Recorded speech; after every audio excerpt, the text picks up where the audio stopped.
As Marky Mark would say, nerds to your mother. Let's learn about subsequences.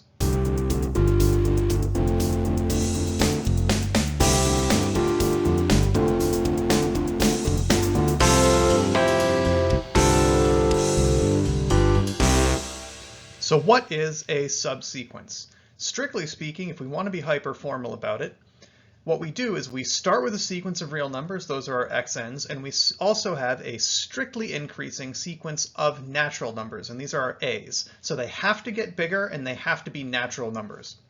Then if we make a new sequence by using those natural numbers a as indices in the original sequence x, we make a new sequence. This is what's called a subsequence, and we frequently just write x sub a sub n.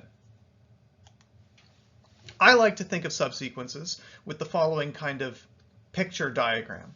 So here is our x sub 0, here's x sub 1, here's x sub 2, and so forth. We just have our sequence. Now these numbers might be getting bigger, they might be getting smaller, who knows? They're just real numbers.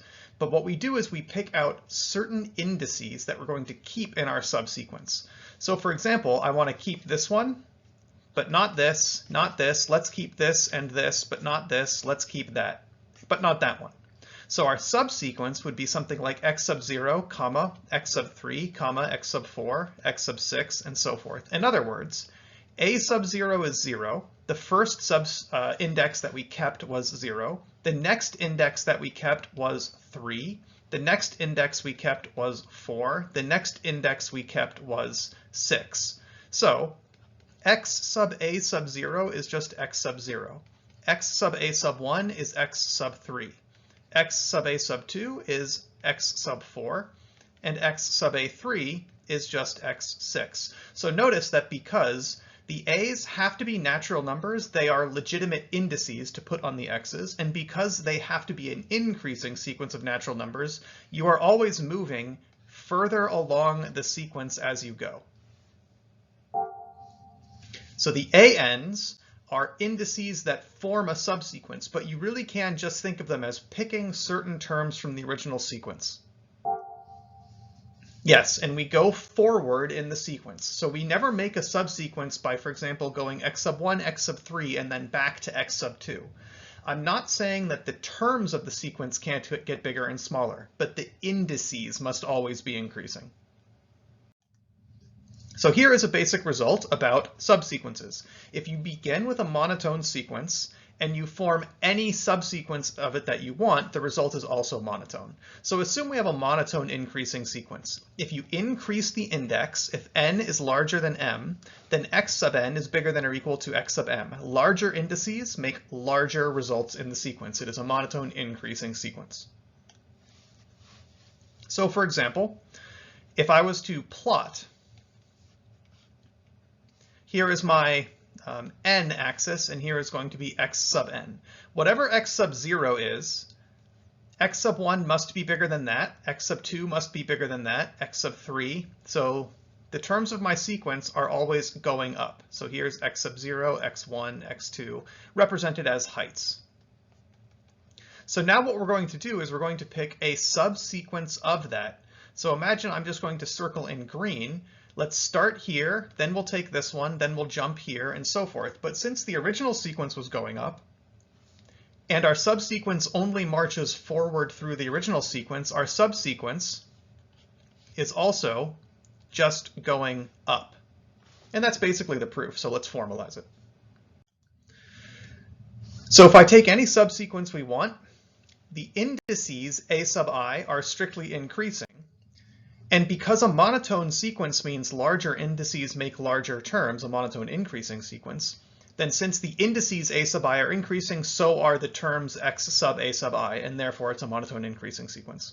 So any subsequence of a monotone sequence is also going to be monotone. Had we begun with a monotone decreasing sequence, very little changes. It's just a bunch of your inequalities get flipped. Not all of them, okay? The indices of the subsequence have to get bigger, but now the terms would be getting smaller. What you want to caution yourself against, I'm afraid, is that you shouldn't automatically think any property you can name for a sequence is automatically passed on to the subsequence.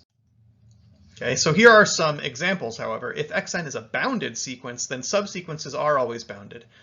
But the next example shows that an unbounded sequence can have a bounded subsequence. So work through these problems, pause here, take a chance if you like to comment, subscribe, or whatever it is the kids do these days on YouTube.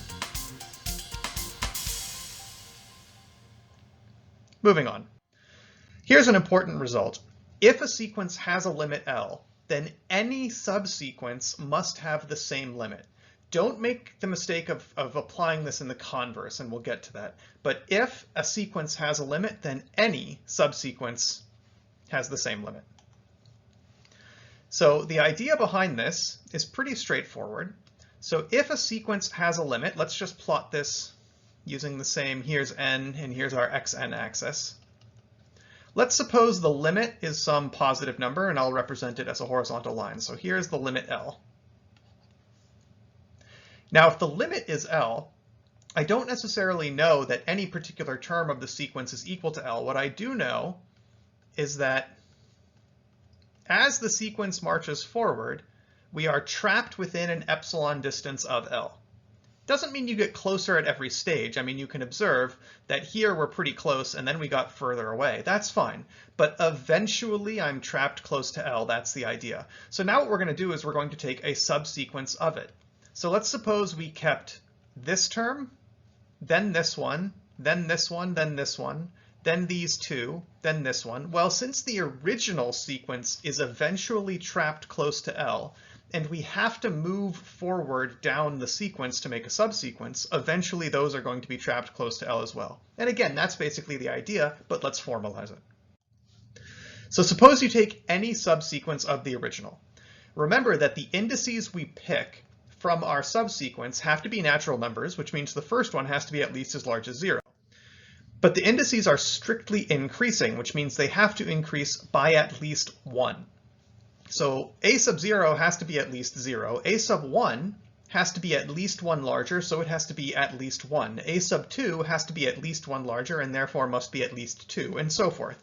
So it's a pretty quick inductive argument to show that the indices that form a subsequence are at least as large as the natural numbers. The first one is at least 0, then at least 1, then at least 2, possibly bigger, but at least, etc., etc. Therefore, we're going to show that this arbitrary subsequence converges to L. How do we show something converges? We start off by saying let epsilon be positive, and we're going to show that eventually the terms of the sequence are within epsilon of L.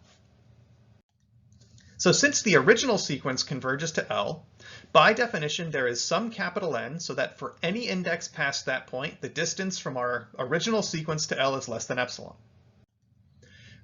But the indices of our subsequence are at least that big.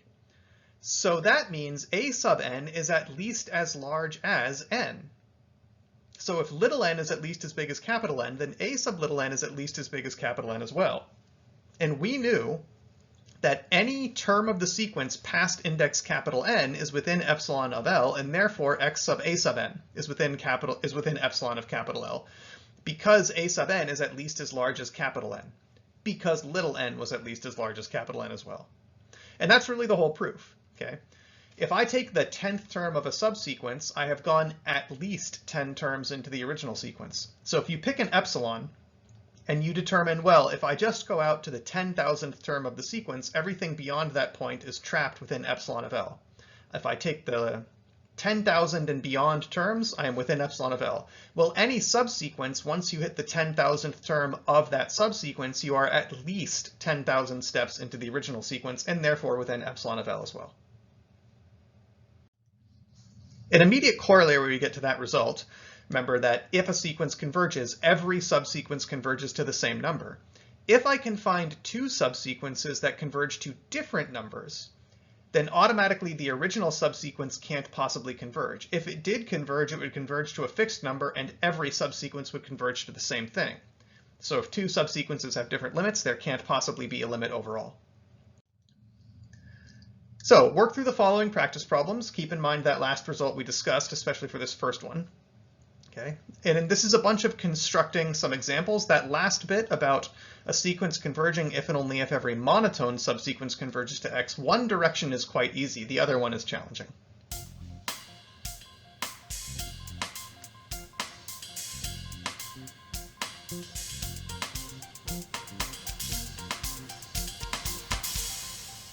Excellent, hopefully we paused, hopefully we worked through what we could. Let's keep going. Now, what Ethel has noticed is that one of these problems said, find a sequence of real numbers so that for every real number, there's a subsequence converging to it. Now, a sequence has countably many terms. They're exactly listed out by indices according to the naturals. So any sequence has a first term, a second term, a third term, and lists out in that way. It's countable. But there's uncountably many real numbers. So if you could do that example, what you did was you found a countable list of real numbers, the sequence, so that for uncountably many different real numbers, there's a subsequence converging to it, and therefore there must be uncountably many subsequences. This is true. It's a little weird, but it is a fact. A countable list of terms has uncountably many subsequences. Every subsequence has countably many terms in it, but there are uncountably many different subsequences. Now, here is a big one, the Bolzano-Weierstrass theorem. If you have a bounded sequence xn, there must be a subsequence which converges. Not every subsequence will converge, okay? We've already worked through examples in the practice problems of bounded sequences that don't converge, but there will be a subsequence which does. So as a sort of pictorial example, here is my lower and upper bound for a sequence. So no term of the sequence will escape these two heights. Okay. So if I just start drawing out some terms,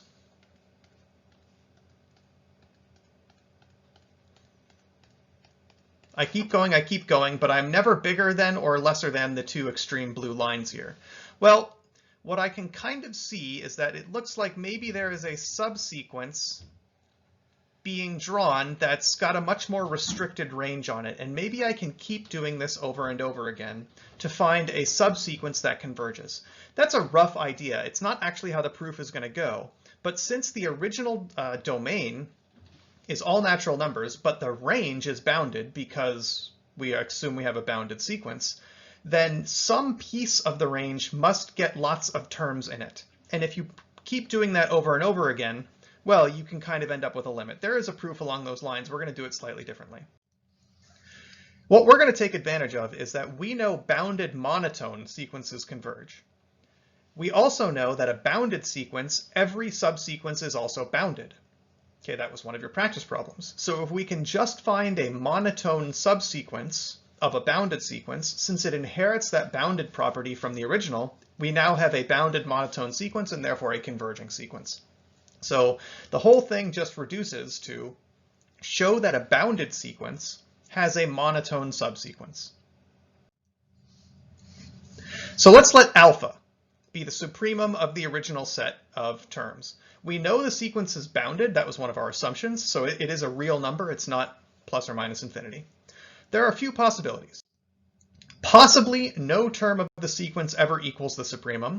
Possibly infinitely many terms of the sequence are equal to the supremum. Or maybe a few are equal to the supremum. Oh, okay, yes. Oh, the third is covered by the first. Finitely many includes the possibility of none, but we're going to treat differently whether there are no terms equal to alpha or whether there are a couple. Case 1, none of the terms are equal to alpha, okay, which was the supremum.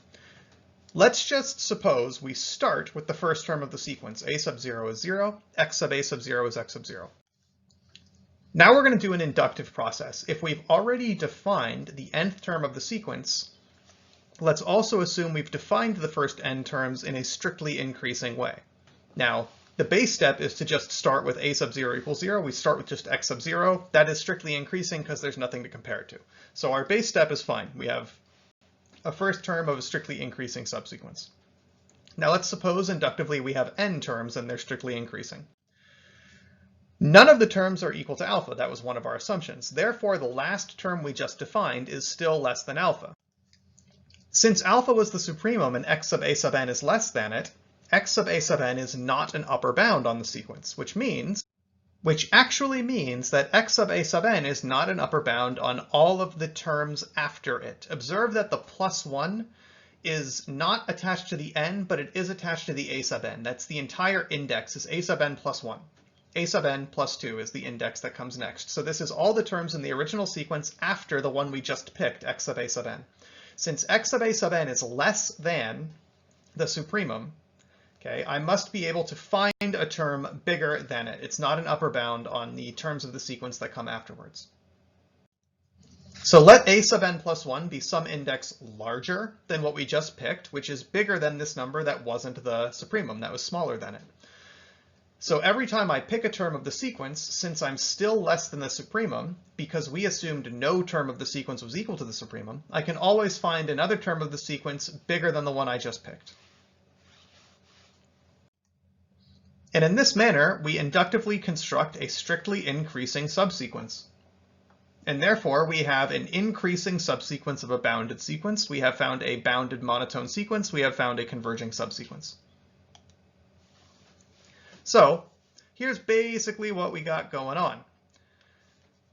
Let's just say this is alpha. This was the supremum of the xn. And also, none of the xn's are ever equal to alpha. So I pick x sub 0. This is going to be the first term of my subsequence. Since x sub 0 is less than alpha, because alpha is the supremum and no term is equal to it, sometime later I've got to be able to find an x1 bigger than x0, x sub a sub 1.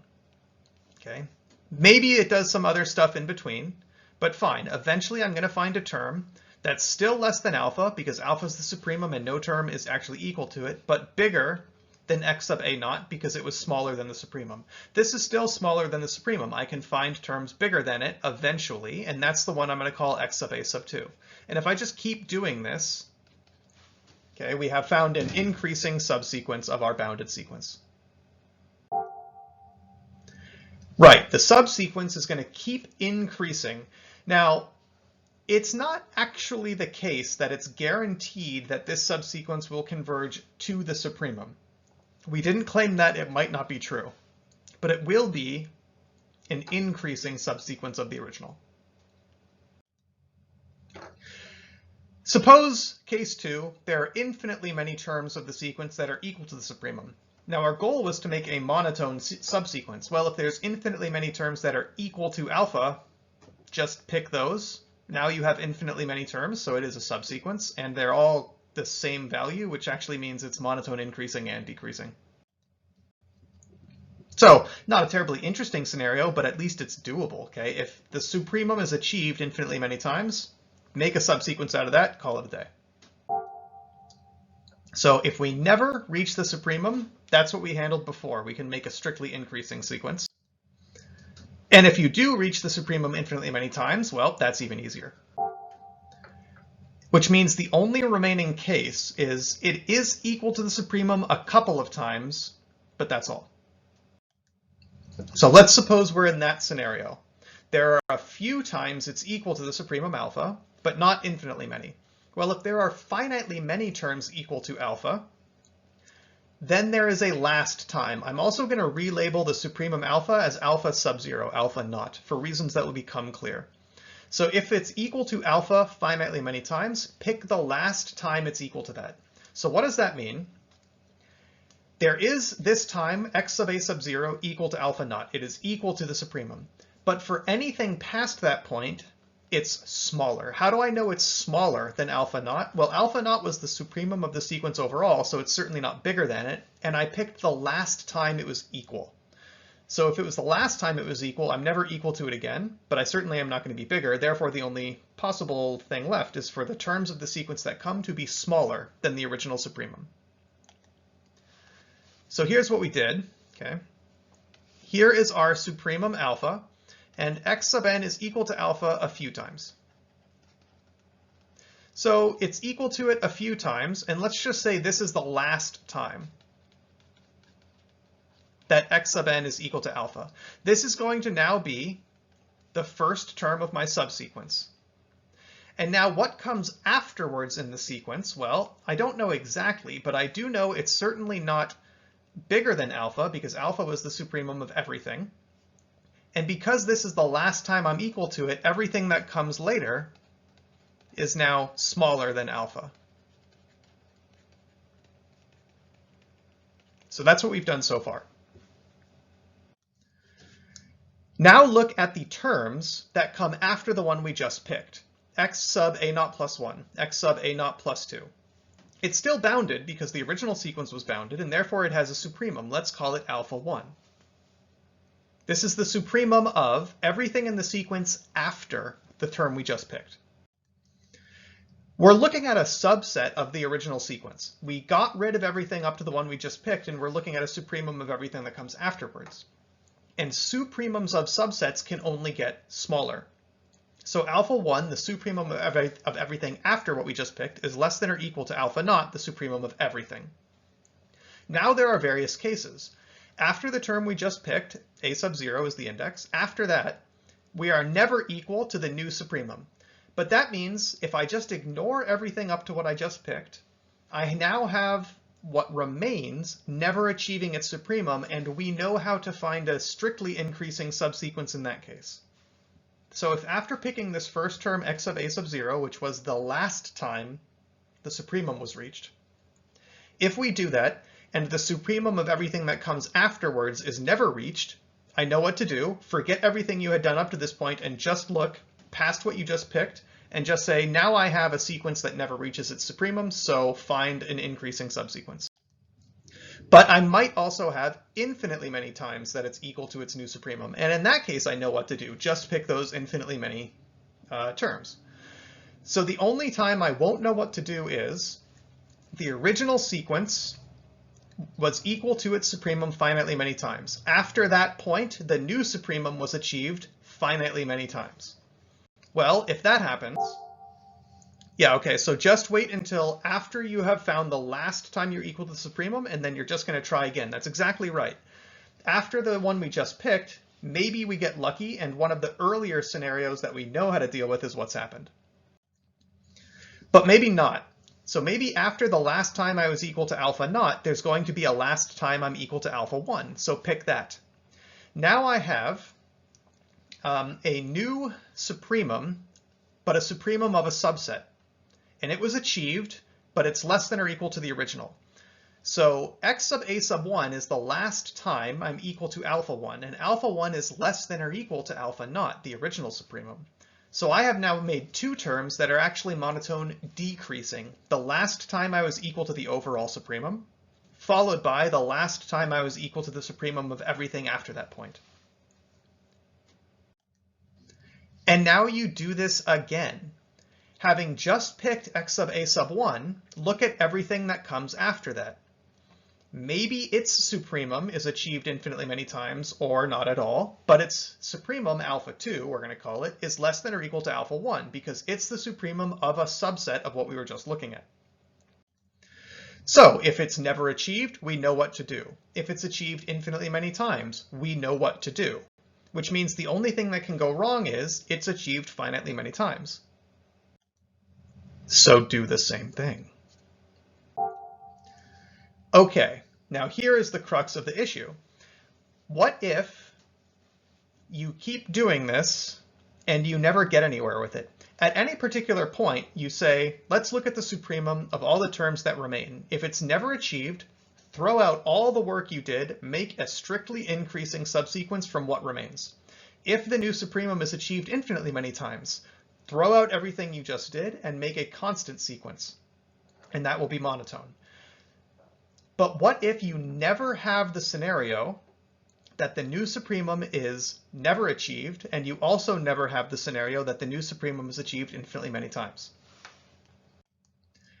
In that case, you keep doing this process of making a subsequence of the last time that the next supremum is reached. We know the supremums have to can't get bigger. The supremums themselves are monotone decreasing because we kept looking at the supremum on a subset. We also know that each one of them was achieved a few times, and we picked the last time. So I keep making a subsequence of these supremums, and the supremums are monotone decreasing. So what we've done is we've made a monotone decreasing subsequence out of our original bounded sequence. No matter what happened, either the supremum was never achieved, the supremum was achieved infinitely many times, or it was achieved finitely many times, and then you try again. Maybe then the new supremum is never achieved, maybe then it's achieved infinitely many times, or maybe then it's achieved finitely many times, and then you try again, etc., etc. If at any point the supremum is never achieved, great, form an increasing subsequence to that supremum. If at any point the supremum is achieved infinitely many times, great, make a constant sequence. If that never happens, then you make a decreasing subsequence of this successive list of suprema. In all scenarios, though, we've got a monotone subsequence. Notice it doesn't have to be monotone increasing, and it doesn't have to be monotone decreasing. It just had to be monotone one way or the other. But we've got a monotone subsequence of a bounded sequence, therefore a convergent one. It is somewhat similar to the way we defined lim sup. This is a modified version of how you can prove this result. I kind of hinted at the beginning, there's another proof, which is very similar to the definition of lim sup. Remember that the lim sup of a sequence is an infimum of a decreasing sequence of suprema. And there's a very similar kind of style proof of this result here, the Bolzano-Weierstrass theorem. But here's a nice result, though. Suppose I have the natural numbers and I split them up into two sets, A and B. A and B don't have to be disjoint.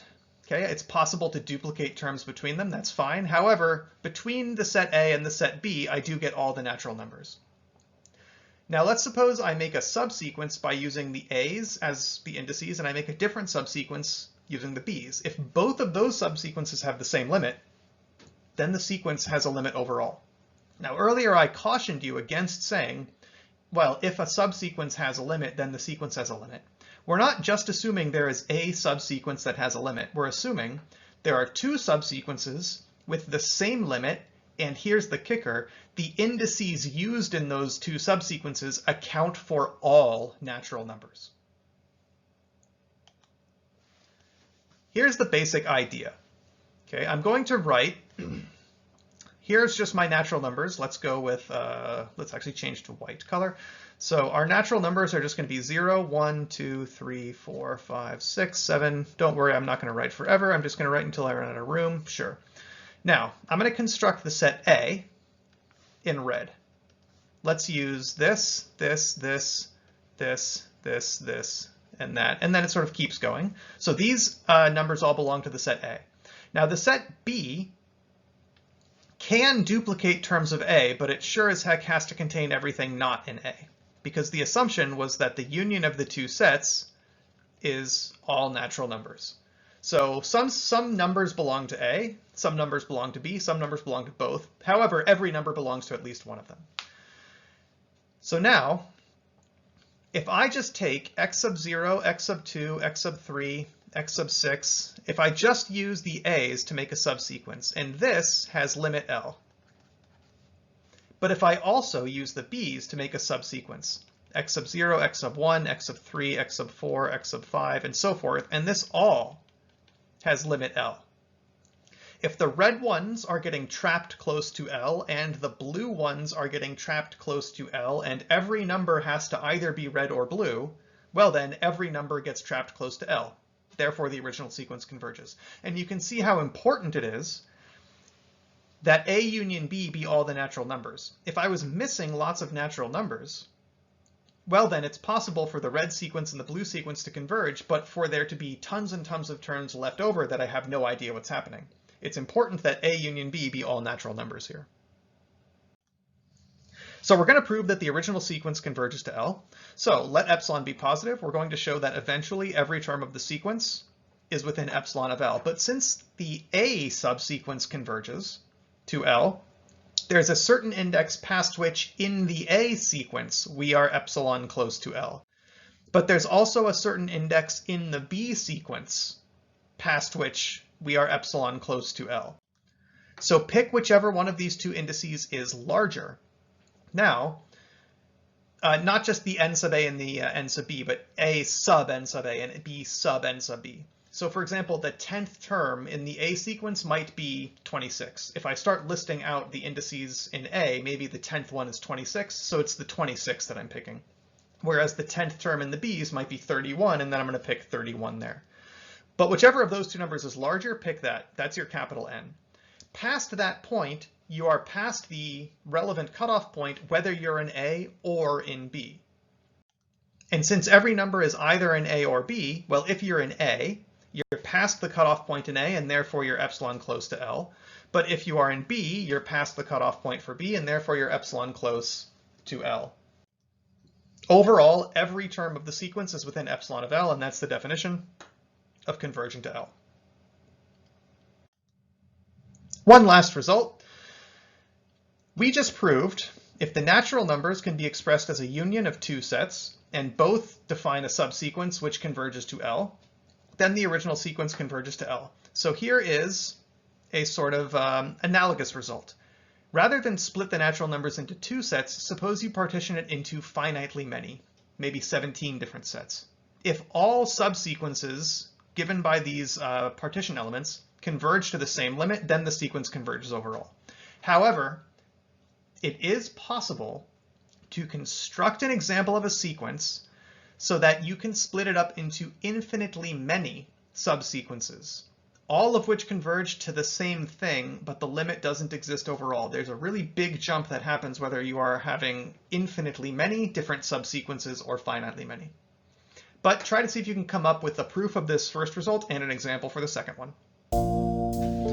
Well, that's going to close it for this topic. Come on back next time. We're going to keep learning about sequences.